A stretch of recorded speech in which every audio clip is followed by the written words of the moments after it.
Welcome to Overdose Empathy, a course presented by Mercy EMS Education. This course is designed to deepen our understanding of overdose situations and how we can respond with greater compassion, care, and empathy.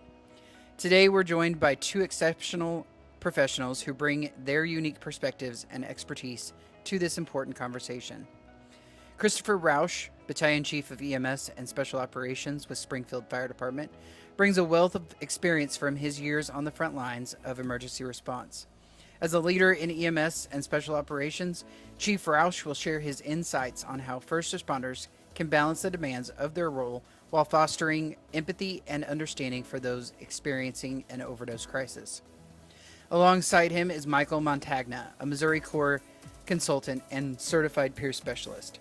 Mike's work focuses on peer support and recovery, offering a vital perspective on how empathy and human connection can be powerful tools in helping individuals battle substance abuse disorders. His lived experience and professional background provide an essential lens for understanding the human side of overdose response. Together, Chief Rausch and Mike will explore practical strategies, real-life experiences, and the importance of empathy in every encounter. This course aims to empower responders to better connect with and support those that they serve, creating a more compassionate and effective approach to overdose emergencies. Thank you for joining us in this critical conversation. Let's go ahead and get started. We talk a lot about, in our industry, we talk a lot about the mechanics of responding to the emergency. So, how do we ventilate? How do we provide medication in a way that's both productive for the patient outcome, but also, allows us to operate safely as providers. But what we miss a lot in our education is the human element. And so what the MOCOR program does is partners a first responder with someone with lived experience. So I'm privileged to work with Mike on a regular basis, talking with firefighters, EMTs, other people who work in adjacent industries, not just about how we respond to the emergency, not just about the CPR, the ventilation. We know those things as providers, especially at the EMT and paramedic level, but about what happens after the event. How do we support the patient? How do we do what we call a warm handoff in our industry and make sure that they get to someone who can help them continue down the path to care? So that's really the bulk of what we want to cover, is all of the other things that are on the perimeter of the medical event itself. Does that make sense? Perfect. Okay. So I think first it's important to have a conversation about how you get to a point of being an active addiction. And this is, again, I said this before, but this is where the MOCOR program really shines, because I know nothing about being an active addiction. I mean, I have friends, I've been on a million calls, and we are bad in our industry about standing up in front of a room of fellow professionals and saying, well, I just learned about this thing, now I'm going to educate you on it.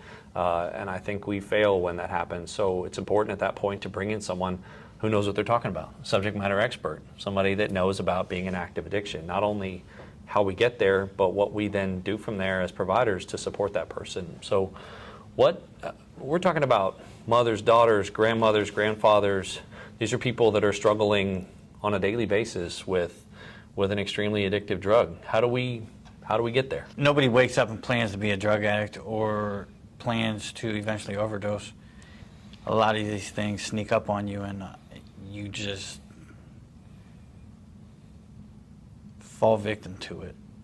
A lot of the people that overdose these days are teenagers that don't know that they're ingesting something with fentanyl in it.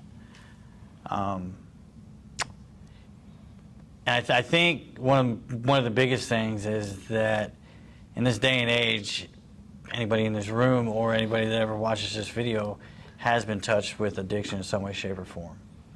And so I say all that to say this, is we have to humanize the people that we deal with, because they're somebody's mother, brother, son, father.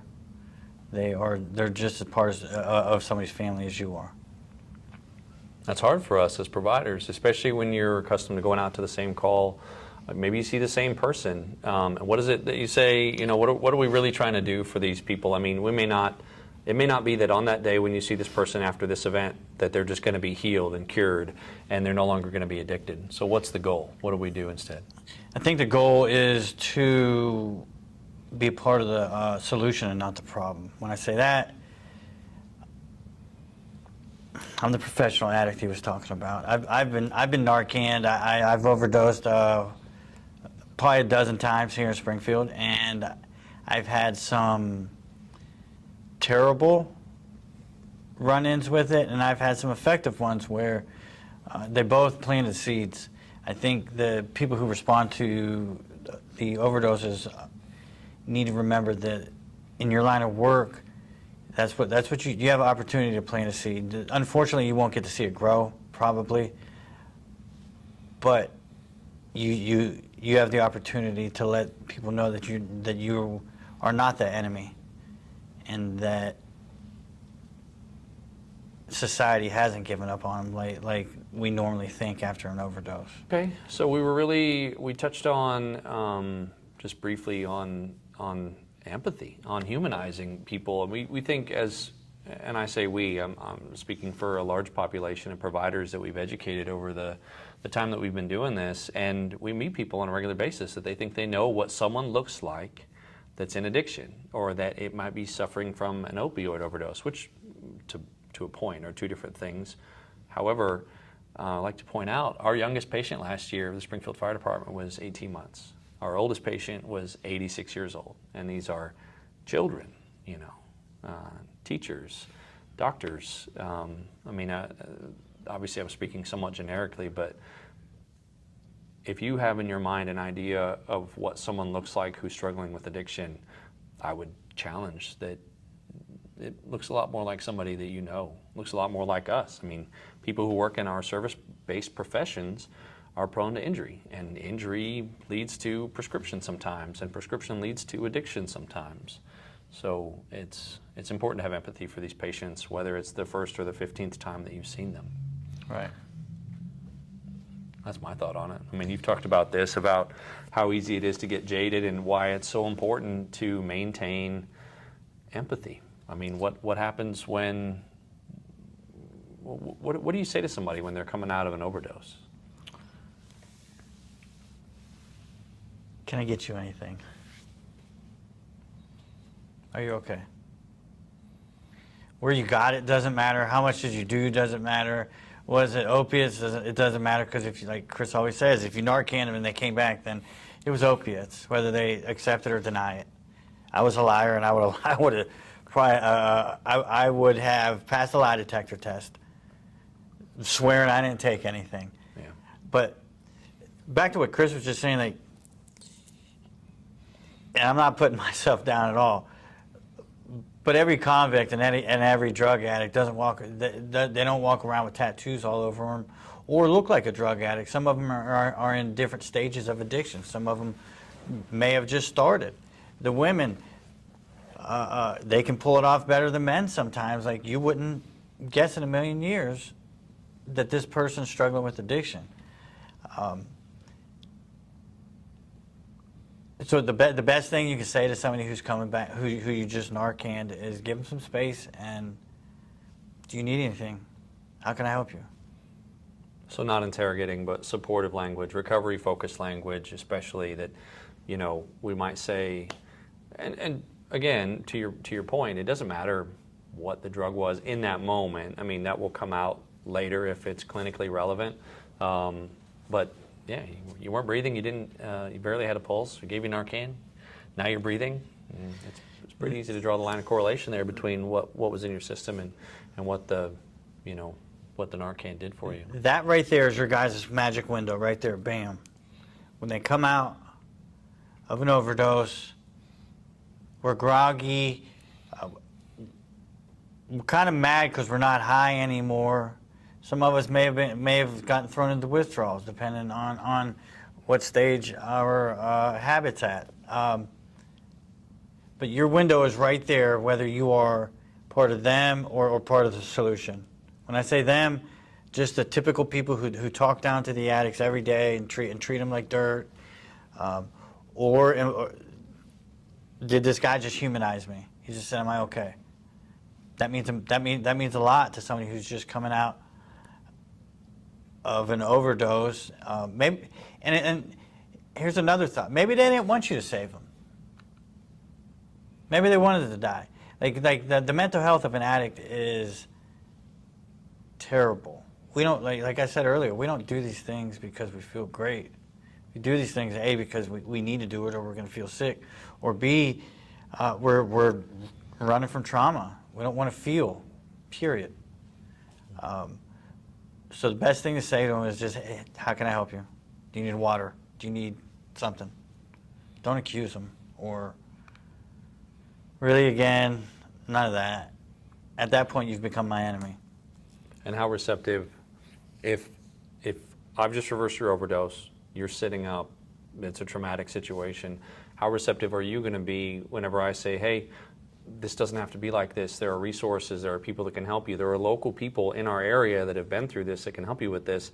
How much are you going to hear that if I've just interrogated you, and versus how much are you going to hear it if I'm offering, supportive, recovery-focused language? I think if you talk to me like a human, I'm at least going to be open to it. I'm not going to commit. Right. Because really and truly, I probably just want to go get high after that, or just go hide. Versus if you interrogated me and I don't even want your bag, I don't even want to talk to you anymore. If you just talk to me like I was lesser than, like everybody else out there, you can keep it. That used to be my attitude whenever I was put in that situation. Keep it. I don't want nothing from you. Yeah, if we have material to distribute at that point, then you've closed the door on that interaction. So, and I guess that's my point, and that's why I'm bringing this up, is that we can't even begin to have a conversation about where we go from here, how it gets better, what resources there are, if I alienate my patient. And I do that by being aggressive, being in their space. You've talked about, and it's subtle, but there's a difference between standing over someone and getting down on their level to speak to them. And we know that a little bit from our education around how we deal with like a pediatric population, that you have to be able to relate to someone. But it's the same in these cases. I mean, you have to be, your body language, your verbal language has to be empathetic and approachable. It's hard. Let me throw something at you. So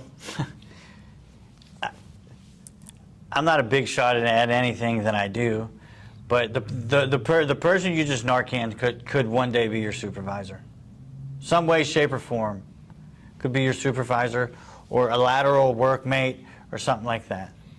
I'm in that situation now where somebody who Narcans me, they fell down a couple steps and I came up a couple steps, and now we're equals in our work field. And there's no bar, there's no grudges, there's nothing like that. But it's a good thought that these people, they're not always going to be down on their luck. Yeah, and I think having you here when we have these conversations makes it so much more. It really drives the point home that sometimes we have conversations as providers.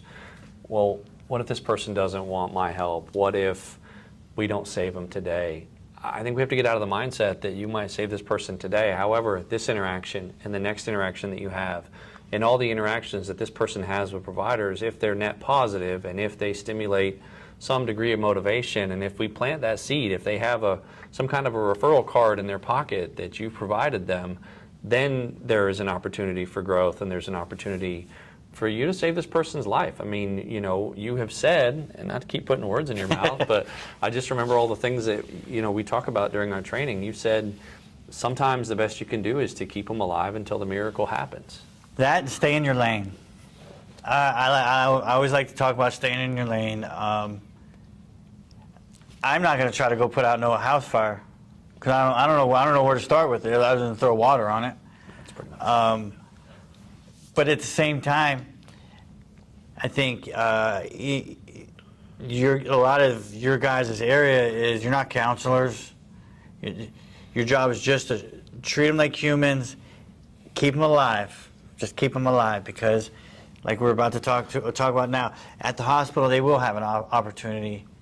If they get to go to the hospital, they will have an opportunity to have an epic worker come see them, and that's where like them epic workers, they will zone right in on them, and if they can tell them to go to hell, they can tell the epic workers to go to hell, and then they'll leave, but they're going to leave a bunch of stuff there behind for them, saying, hey, we're here when you're ready.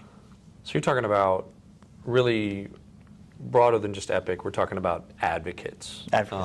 And yeah, I mean, it's the same medically. Whenever we run a patient into the hospital, they may need something that as an EMT or a paramedic, I can't provide. I'm not going to catheterize someone in the field or fix their heart or any of that. So instead, my role is to stabilize them, get them to further care. We talk about that in this program. Sometimes, you know, the continuum of care for a cardiac patient may go from their home to an ambulance to the hospital to a step-down unit to a rehab unit to in-home care.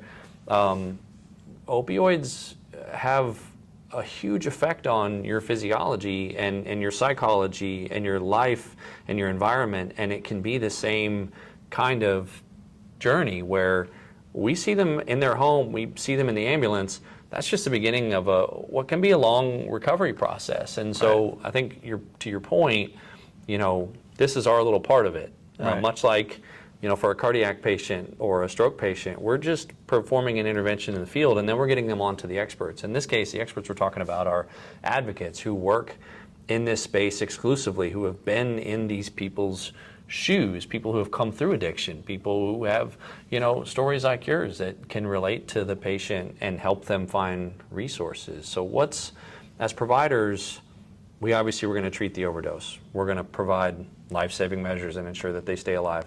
We want to get them to the hospital, right, if we can, for a couple of reasons. One, we know that the Narcan's not going to typically outlast the drugs that are in their system, so potentially they could re-overdose.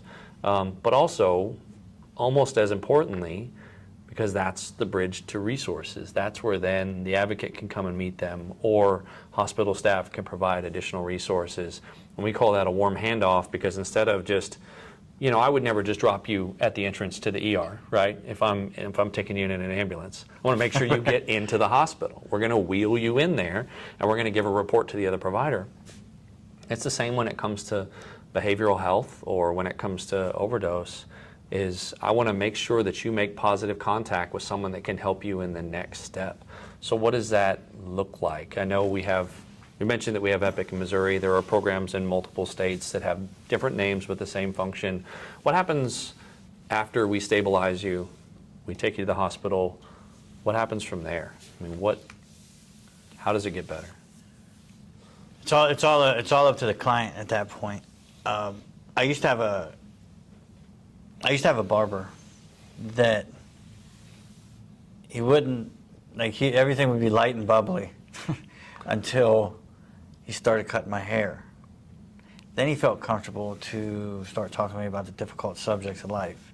Whereas normally I could have just got up and stormed out, but now I got half a haircut. So then I can't. I mean, he's got me where he's want me. So it's kind of the same way. Like in the hospital, the client hopefully is in that spot where they can deal with some of the difficult stuff. Have some community workers come and see them. The Epic workers, they have an avenue more than I do of getting them into treatment centers, of getting them into sober living, getting them to some AA or NA meetings, and they have the opportunity to pay for some Medicaid assistance. And the function of the medication, by the way, is not just one thing that I think we misunderstand sometimes is that the medication in this case helps to manage the consequences of addiction. So it manages the cravings, it manages that dope sickness that you talk about, waking up with your whole body hurting or on fire, long enough that you can get through to a place of recovery. Because the thing that, you know, that keeps people coming back is how much it hurts to not be using, right? Right. The Suboxone and everything like that they can get put on, and Epic will help them pay for it and get them plugged in with some trauma counseling. Get them plugged in for the next step of care. I've been through dope withdrawals a million times. Some of them on the streets, or some of them in a jail cell, and they're both terrible. No matter where you do it, no matter where you go through withdrawals, it's terrible. I don't know if any book that you guys can read can properly describe it.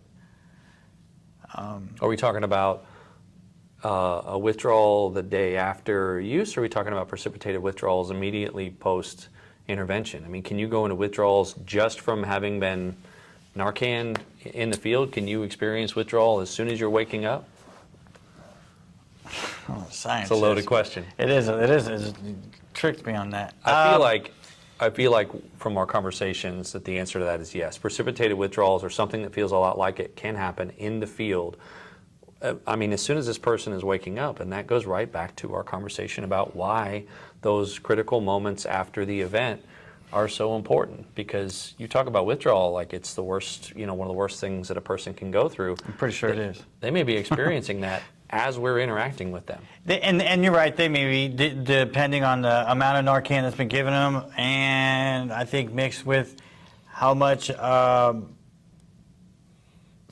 or heroin they've been doing a day.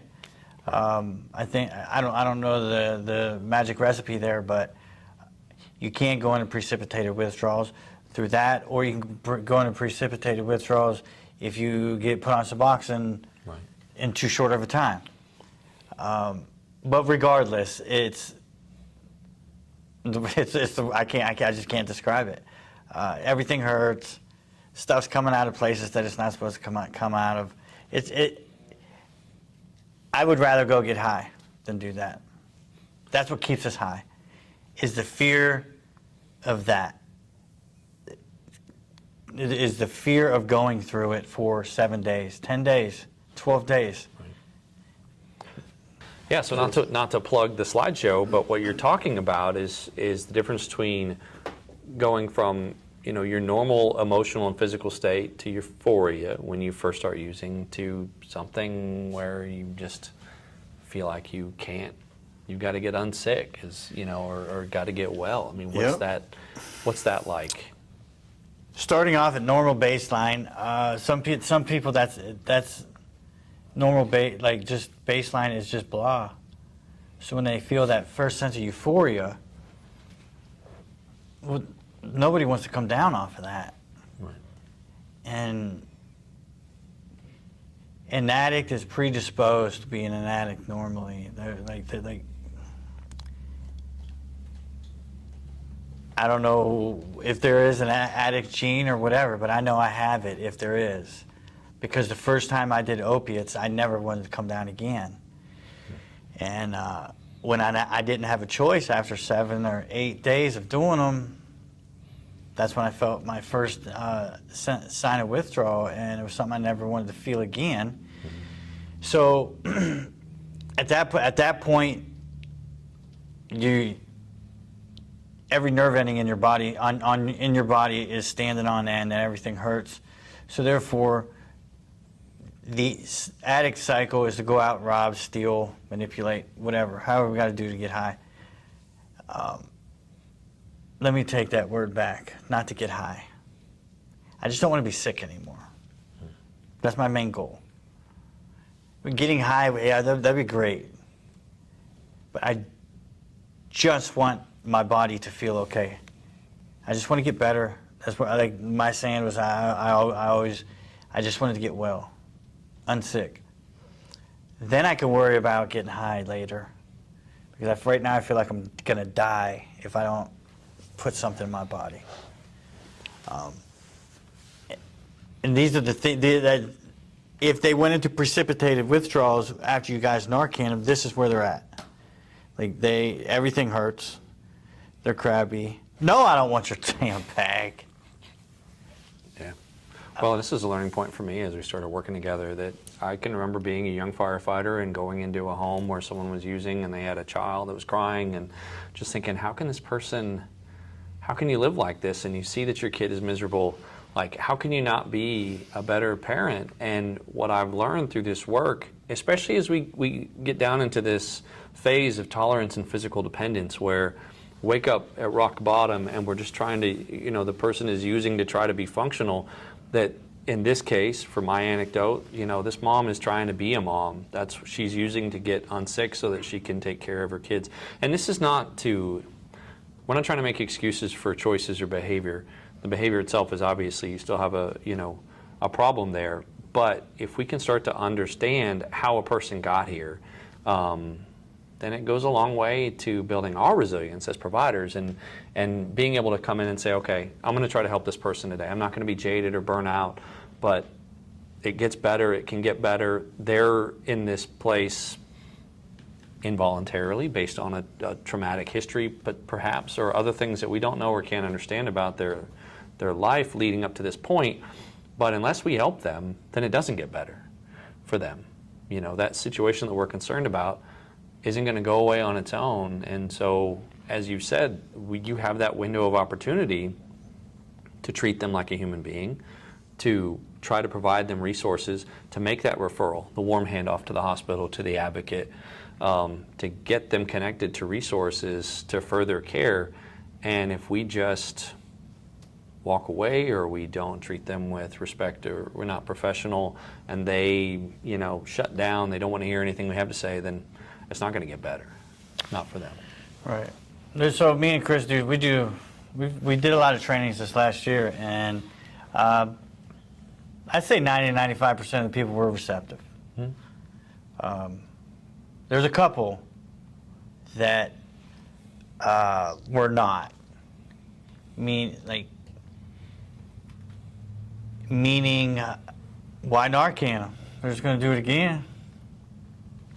Yeah, but what if they don't? I mean, Right.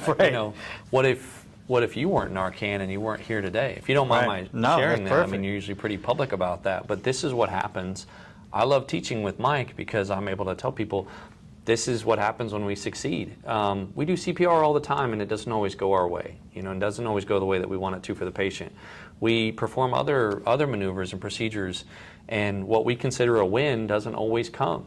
And this is no different. We seem to have a lot of providers who get jaded about providing resources or therapy to someone that's in addiction. But like I said, you certainly don't win if you don't try, and we're not going to win all the time. But you plant the seed, you start to make space for empathy, for building motivation toward recovery, because it is a process. But if we don't try, if we don't do anything, then it's not going to provide the opportunity that they need to get better. Right. So, and we're not going to have people like you working in the community who you're then giving back to that community, people who are struggling with addiction, helping them, and you become the advocate. Right. And say, hey, I know what you're going through, I've been there. And so we as providers have a very important role in that. And it's humbling. I love my job, and it's bittersweet. I work with men in addiction, and it doesn't always go our way. Addiction is a rough field to be in. You invest time and energy and feelings, and and then they relapse, and then they die. Yeah. And I've had it happen time after time. Does that mean I quit? Not a chance. Not a chance. That means I may take a couple days off, regroup, light my fire again, and keep plugging away, because the reason I'm here is because people believed in me. So therefore, I feel like it's my God-given duty to believe in other people and let them know that there is hope. Yeah, I would agree with that. Do you remember first responders that gave you Narcan? I do. Tell me about it. Okay. I've already been convicted on this, so it's okay. So I was driving a stolen car. I think it was like in the Independence area, by the Walmart, and I used to like to make cocktails, like a little bit of heroin, a little bit of benzos, push death as far as I could. So this time I overdosed while I was driving. I went to sleep and I ran into a gas pump in a stolen car. And I remember a law enforcement officer was shaking me, and I kept like coming to. And I remember the EMT lady tell him to get his hands off of me. And I mean, it was an extreme. They were arguing back and forth. He said, "I'm taking him to jail." She said, "Well, if you take him to jail, he's going to die." And eventually, the EMT lady won because she threatened him. I don't know if she threatened his life or threatened his job, but I would have died if I went to Greene County Jail that day. They took me to the hospital, Narcaned me. Was I receptive to any type of treatment? No. But to this day, as I sit here, I am so thankful for that lady. I still went to jail over the stolen car eventually, but I would have died that night. I would have died that night if I'd have went to Greene County Jail. So that to me is the difference between treating you like a patient and treating you like an arrestee. You know, I mean, your medical needs came first in that situation, and that provider had the foresight to see that you were suffering a fatal event. And so I'm super grateful that Right. that she won that argument too, and that you're here, and we know that, you know, eventually the law is going to catch up with you if that's the concern. I mean, we don't change. There's no way I was just going to quit committing crimes after that day. Yeah. They knew they'd get me, but she advocated for you. She advocated for Right. me, and it felt great to hear her speak up for me. Because you know what? These addicts can't speak up for themselves sometimes. So it was really cool that she advocated for me. Well, it's exactly what you were talking about earlier, that you have to believe that these people have a chance. And to me, it sounds like, you know, she's trying to make sure that you have a chance from that event to recover and to get better. Right. You know, and to her point earlier, maybe that day wasn't the day that you became completely clean and well, but it's part of what, obviously you still remember today, it's part of your journey of recovery that, you know, has gotten you well. Right. Empathy and humanizing you. Yeah. I'm pretty sure I stole a car again the next day, but you can edit that. Yeah. Do you remember an EMT or paramedic not treating you like a human? I do. I was dumped. One of my friends, they knew that I was overdosing. They couldn't keep me awake. This was in the field. This is in the field. Right. I was diaphragmatic breathing. What's the word? Yeah, diaphragmatic breathing, guppy breathing, we Guppy call it, or breathing. zombie snores, you call it. I was doing all the signs. Taking your last breaths, right. Yes, and this was in Ohio years ago, and my friends were afraid to call 911. So they took me to the ER and pushed me out the door. And thankfully, somebody seen it happen. They ran up to me. And it was the person who got me was an ambulance driver. And I remember specifically, he said, "I think we should just leave him here," on the side, right by the door. And the nurse said some stuff to him, but I remember that he said specifically, "I think we should just leave him here." And thankfully, the nurse didn't agree with him. That's only one of many times. Some of my worst lows in addiction was at the emergency room, being treated less than human, because they seen my type or seen me come in there time and time again, whether it's pill seeking, whether it was doctor hustling, whether it was whatever. They were sick of me, and they allowed it to show how they treated me. Addicts ain't the most easy people to deal with, but they are human. Yeah, but we provide a service. That's the function of our department. We are professionals who serve the community. And so I have conversations with my staff all the time about going out and responding to the emergency as though it were the first emergency you ever responded to. That's the mentality that we try to bring every day to every call. And I'm not worried about how much money we make or don't make off of that call as a public agency. We're just going to keep responding. So it's not hard for me to make that decision. Am I going to go? Yeah, I'm going to go. Am I going to try to help them? Yeah, every single time, because I'm not worried about an investment or a return on investment. But we have that conversation a lot as a public service agency. You know, we put out the fires. You know, when something's on fire, we put water on it. When somebody's not breathing, we breathe for them. When their heart's not beating, we do chest compressions to keep them alive. And we don't stop before we cut open a car and ask what that person's decisions were. You know, well, how fast were they driving? Do they deserve to be cut out? Your story about being left outside the ER makes me think about how many conversations we've had about, you know, whether we go and search for a victim in a house fire, if it's a viable environment. We don't ask how the fire started, what their role in that was. We don't ask before we do CPR on someone what their health choices were.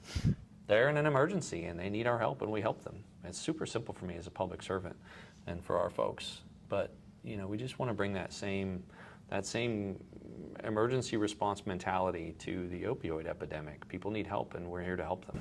Do you remember EMS or the ER planting the seed for you? Yes. I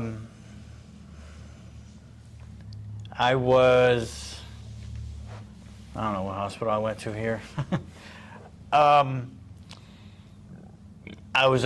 overdosed, and I was almost at that point where I'm open to help. I was depressed, I was homeless, I was cold, and I ended up overdosing, and I went to the hospital, and there was an ambulance driver that treated me like a human, but at the same time was kind of stern with me. She asked me if I was sick of it, what did I want to do about it, did I know how to get help? And before she got rid of me, before we parted ways, she instilled hope in me by saying that I'm pretty sure she was in Narcotics Anonymous, because, you know, she said that any addict can recover. Any addict can recover. There's no bad seeds that we just throw away. So she let me know, whatever you're feeling, feel it and deal with it. I didn't, but it really felt good to hear. And to this day, I think, like, sometimes, because she had a 10 or 15 minute window with me, and she didn't waste any of it. She was sitting back there with me, and she talked to me like a human. But she let me know that if when I did get clean, everything's just not going to be rainbows and unicorns. I'm going to have to grow up and be an adult. Well, and you say that she wasn't effective. The way you say it makes it sound like she wasn't effective that day, and you just, you know, unicorns and rainbows, just getting better right then and there. But at the same time, I would argue, you know, if we use a football field analogy, maybe it moved you 5 yards closer to the end zone. Right, and you're right. She was effective, just not that day. Like, you know, every person's different growth rate. She planted that seed, and it felt good to know that, you know, and any addict can make it. There's no bad seeds. We don't just throw people out. Might lock them up for a little bit, but. If you could give one piece of advice to EMS when handling overdose emergencies, what would it be? So today, I look at you guys as leaders, and I respect you for what you do, and I love what you do. But I also expect you guys to be leaders. So at that point, when somebody comes out of an overdose, you control the temperature in that room. You went from being a thermometer to a thermostat. You control the momentum, how that conversation is going to go. Whether it's going to, like, go south by berating him or treating them less than human, or by just uplifting them. Like, man, it's cool. You're not alone. You can make it. There is help. Just treating them like human, man, means the world, because a lot of people are not. A lot of people are not treating them like human. Give us our space. Eye level. Give me my space.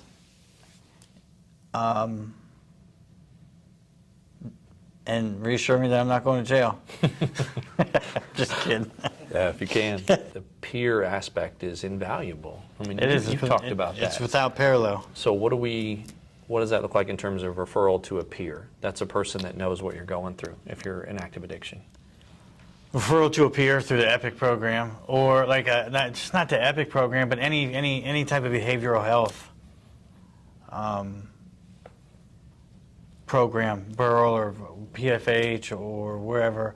A peer lived experience means that anything any of these people on the streets are going through, I can relate to it. Whether it's homelessness, being strung out, all of it. I've done it. So therefore, I can relate to them on a lot of levels that you guys can't. Therefore, the playing field's even. I mean, look at me. I mean, I a lot of them accept.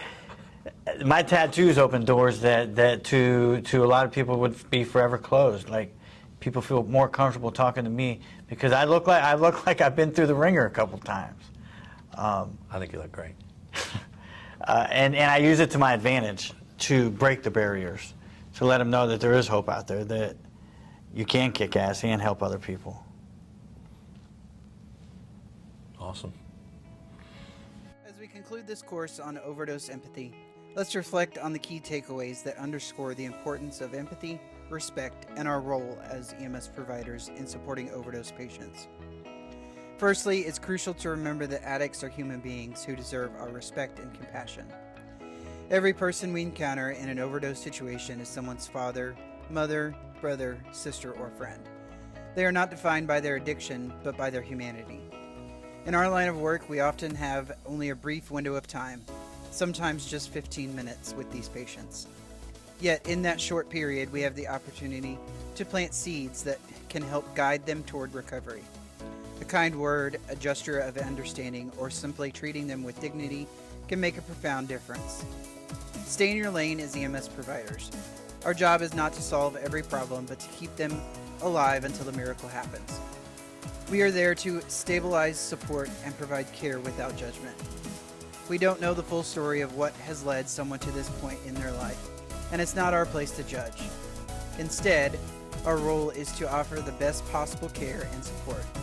It's important to recognize that any addict can make it.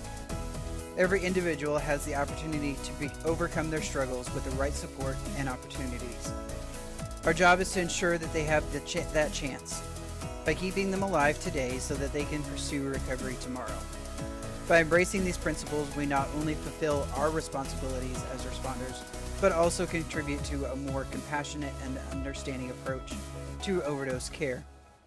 Let's continue to treat every patient with the empathy and respect they deserve, knowing that even the smallest act of kindness can spark a pathway to recovery. Thank you for being a part of this vital conversation. Together, through our actions and attitudes, we can truly make a difference in the lives of those struggling with addiction.